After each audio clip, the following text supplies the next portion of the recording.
or you can just. Should I go ask her right now? I think Charles is. Oh, Should I go ask her? you can ask her. Yeah.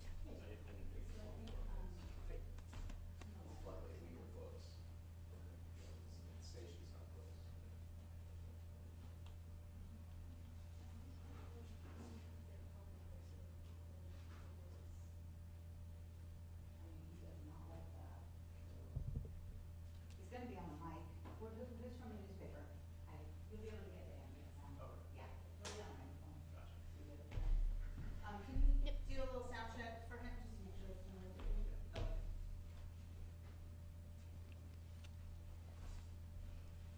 Do you want her to do that? Okay. You ready? Yeah. Check 1, 2. Check 1, 2, 3.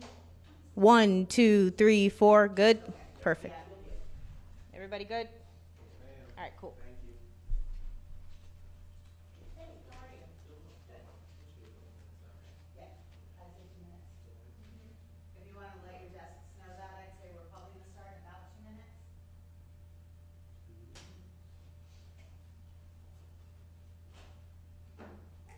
How are you? Good. Seems like this is the only time we ever see each other.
Good. All right.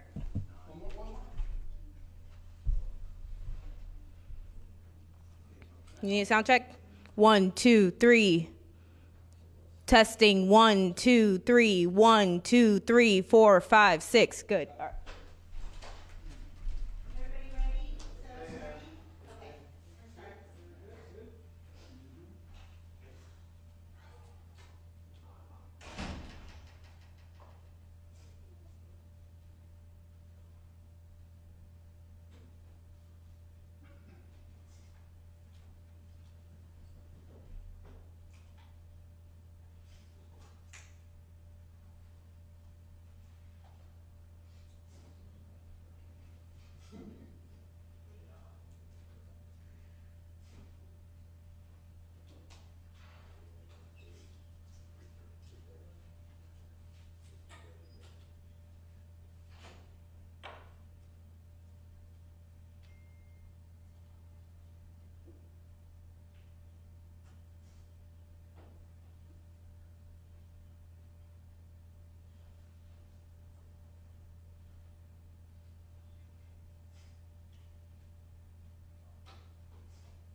So at about 2:19 p.m. today, our SWAT team was serving a drug search warrant at 5614 Lejeune Drive.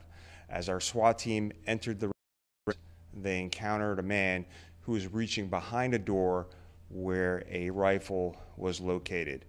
Our one deputy fired his service weapon, striking the man.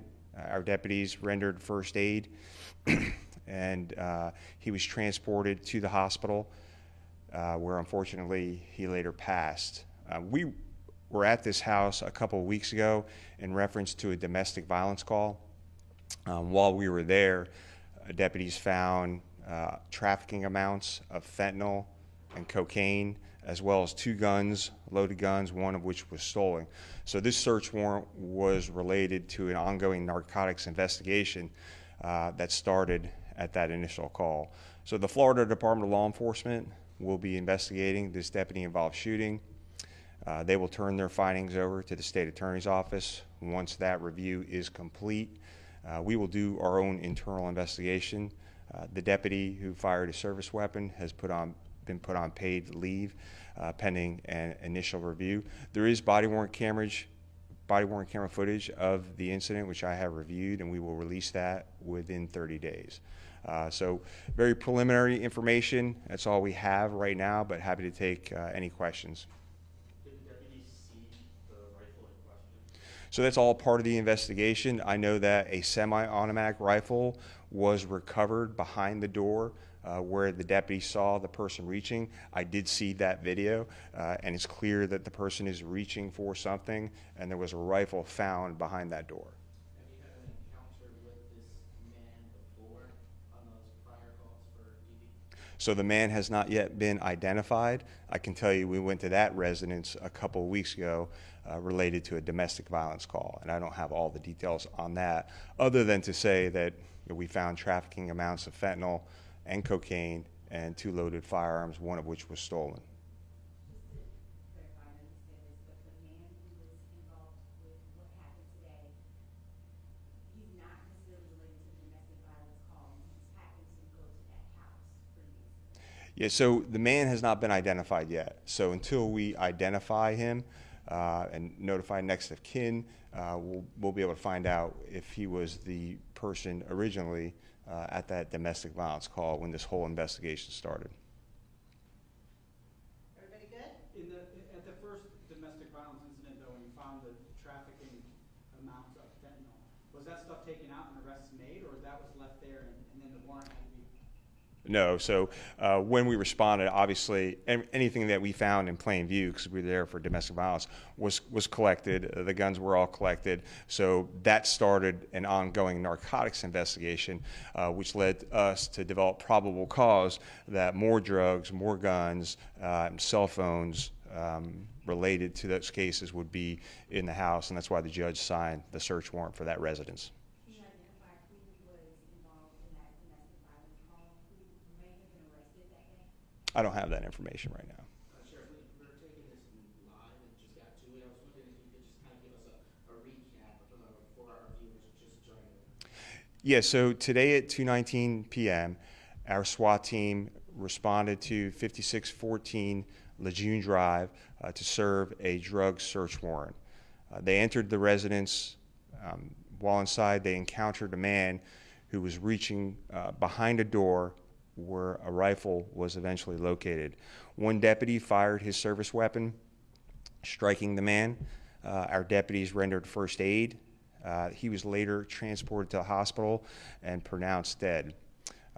Again, we were there 2 weeks ago for a domestic violence call where we found drugs, trafficking amounts of fentanyl and cocaine, a stolen firearm, as well as another gun. That led to a narcotics investigation. We were able to get a search warrant to search for more drugs and more weapons related to that ongoing narcotics investigation. Was there anybody else in the house at the time? There was no one else in the house at the time. Did deputies give a verbal warning to the man before the shot? I heard multiple verbal warnings as they entered the house and while they were inside the house. They clearly said, SWAT team, search warrant, hands up, numerous times on a loudspeaker. Sheriff, can you tell Yeah, so the reason we use SWAT teams is because this case just illustrates how dangerous this is for our deputies. You know, going into a home where we know loaded guns have already been recovered, where we know trafficking amounts of fentanyl and cocaine have already been recovered. So that's why we used our SWAT team, highly trained individuals who are trained specifically to do this, to help safely clear these households, have people come out peacefully and surrender peacefully. And in the vast majority of the search warrants and the SWAT search warrants that I have been involved with, that I have seen, that people usually surrender peacefully. That didn't happen in this case. Does this person have a violent background? Like I said, the person has not been identified yet. Sheriff, we talked about the danger of this, and often that danger comes from the speed at which this unfolds. How fast between when the SWAT team got to the door and when they opened fire? Can you repeat your question? Yeah, you talked about the danger of this, and that often entails the speed of these events. How much time passed between when they got to the door and first announced themselves to when they wound up opening? So I don't have the exact time, but I will tell you that I watched the entire video.